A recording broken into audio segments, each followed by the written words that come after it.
lived, and sometimes the reason why I need to bring in the equation of apartheid and the politics of the time, as well as the politics of today, and why I mentioned chapter one solely focused, because it needs to give context.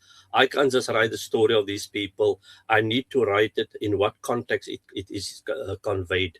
So what transpired in his life, it's just him and his brother, and this goes for a number of them. You know, the refrain runs through a lot of their lives.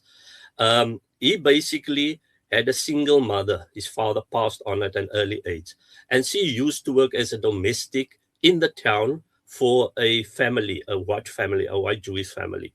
And after some time, the dreaded Group Areas Act came, the forced removals, took them out of the CBD of the town and threw them in a little dusty township 5 kilometers from the CBD.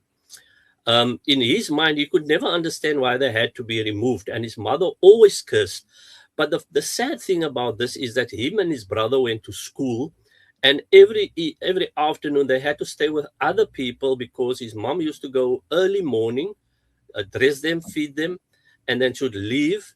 And then she only would come late at night. And sometimes she had to walk 5 kilometers. She always had to walk the 5 kilometers because there were no buses and taxis at the time. So even in rain, sleet, whatever, she used to walk back to home. And she always cursed the government and white people for the fact what they did to her life. He could never understand that. His brother passed on eventually. He went to go to a school in another town because there was no high school there. He eventually came to the University of the Western Cape, where he basically became a teacher. And only when he came to the University of the Western Cape did he start to realize the impact and the reason why his mom was always cursing certain groups of people for what they did to them. And that was his political awakening. And then he aligned himself with a non-racial fraternity, where he realized, but here's a lot of other people that's got the same situation as mine.